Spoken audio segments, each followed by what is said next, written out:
Hey guys, Off the Mic Sports Network here. Another edition of Off the Top Rope. So the big story in professional wrestling is John Cena dropped his pipe bomb almost 14 years to the day on CM Punk ahead of their big Night of Champions title match in Saudi Arabia 1 week from Saturday today. I'm recording this on the 21st. It'll be on June 28th from Riyadh. A lot of people not happy with the fact that they was there, but man, they've done an unbelievable job in just 2 weeks of making this feel like a big fucking deal. And I was thinking about this.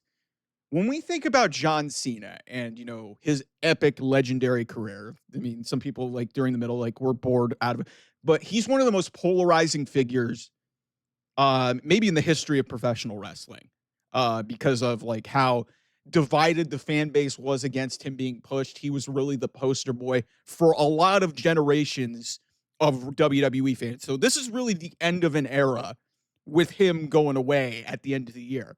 But I was thinking about this and I was like, okay, we're already halfway through this retirement tour. We're 6 months away from him hanging it up and ending his career officially. I was starting to think about rivalries for John Cena. And we've already seen one of them have their last hurrah in Randy Orton. They're going to give you the vibe that Randy Orton might get another path back there. But Randy Orton is not winning King of the Ring. Spoiler alert, he's not winning King of the Ring. I think Cody Rhodes is going to beat Jey Uso on Monday, and it's going to be Cody and Randy Orton in Saudi Arabia. Cody Rhodes is going to get into the title match, and I've already presented an avenue that I don't think that this thing with CM Punk is done, which leads me into my point. I'm thinking about great rivalries. You're thinking about Edge. You're thinking about Randy Orton. AJ Styles is obviously in that discussion.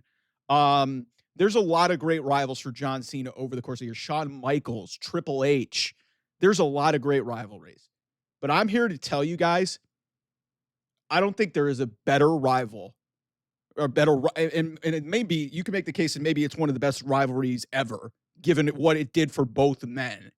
But I don't think John Cena's had a better rival than CM Punk. These two have made magic whenever they have gotten into the ring together, whether it's on the stick, on the microphone, whether it's grappling and wrestling. This is the complete thing. I love AJ Styles, and some of the matches he had with John Cena were some of the best matches I've ever seen. The difference between AJ Styles and why I give the edge to CM Punk in terms of the best, rival, just most complete rivalry of any of this is because the wrestling and the chemistry was there. And when they had moments when it came to be on the microphone, that's when it got taken to another level. And you've seen the last 2 weeks that this feud has been brought up to the next level. CM Punk basically made the same joke he made hey, I'm making your title run and your retirement tour more palatable. He's right. This is what I talk about, like with you AEW people acting like you didn't need CM Punk. Look at the value of what CM Punk has done. Not just like we're talking about John Cena here. Look what he did for Drew McIntyre. Yeah, the Seth Rollins thing was kind of a little bit clunky, and then you had the Roman Reigns stuff, but it ended up rounding out into a really good story and a good finish at WrestleMania. So you're there. But when it comes to John Cena, think about where this rivalry started. This was thrown together. This was really thrown together, and they were blessed by the fact that CM Punk was really leaving this company 14 years ago. And it turned into this angle, and it became the summer of Punk. I'm hoping that this year is the summer of Punk as well. I don't know how we'll get there, but it's going to be interesting to see how this match plays out. But hell, these guys hadn't locked up in a wrestling ring in close to 10 years, at least 10 years, 10, 12 years. And what happened was John Cena, for the brief amount of time that he was in there with CM Punk at Elimination Chamber, you could see this is still special. And listen, CM Punk has been one of my favorite guys in this industry. I understand he can be very divisive with some of his beliefs, but you see, and you have seen already, because John Cena's had 3 months of this heel run. Even the stuff with Cody wasn't very great. The stuff with Randy was kind of pretty formulaic too. The Jey Uso stuff alongside Logan Paul was a little weird. The R-Truth stuff was it was more. But you saw a different side of John Cena, and I've talked about this in my breakdown of this promo. You saw a different side of him, where it felt like, he was frustrated. It felt real. It felt authentic. And It's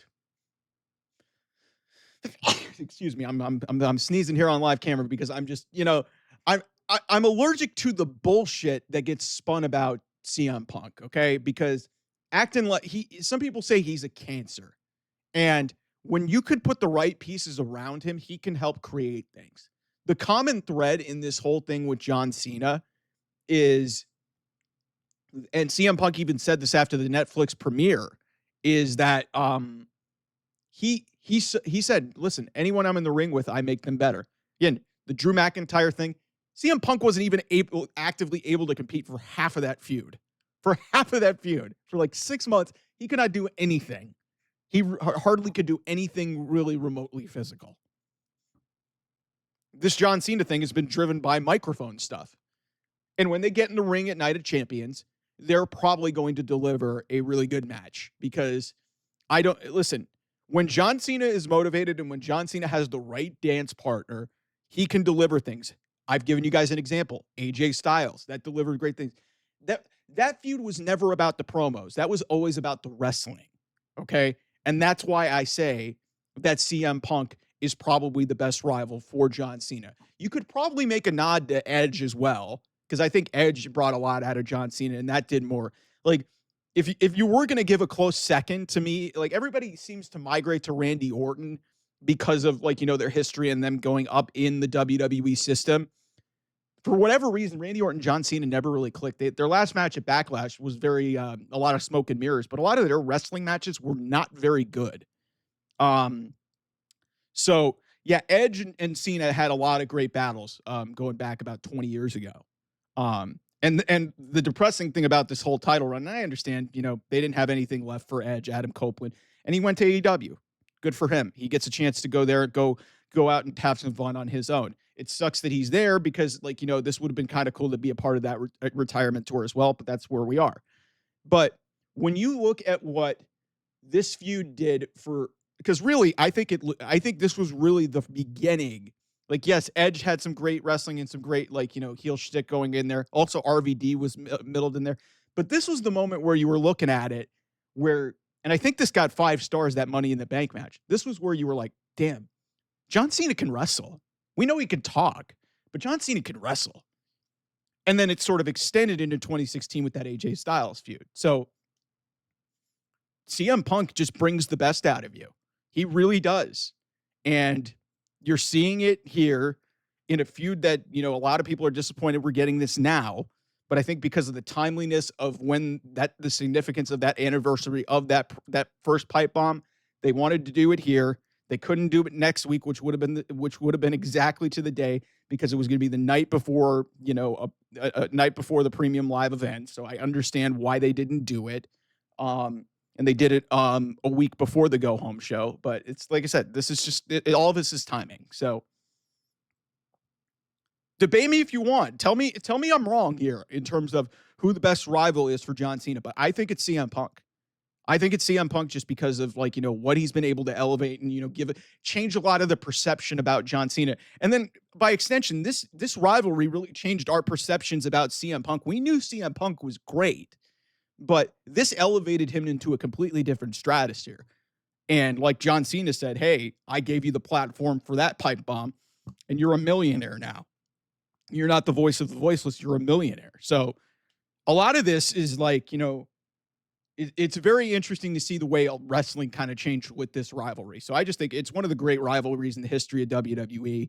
To me, it's the best rivalry for either man as of right now because it's really defined both guys' careers. So this is an all-time rivalry, but if you're talking about John Cena specifically, which is, like I said, this year it's all in WWE is really all about him. His best rivalry is with CM Punk. There's not a doubt in my mind. Anyway, thanks so much for watching. I'll see you guys. Bye-bye.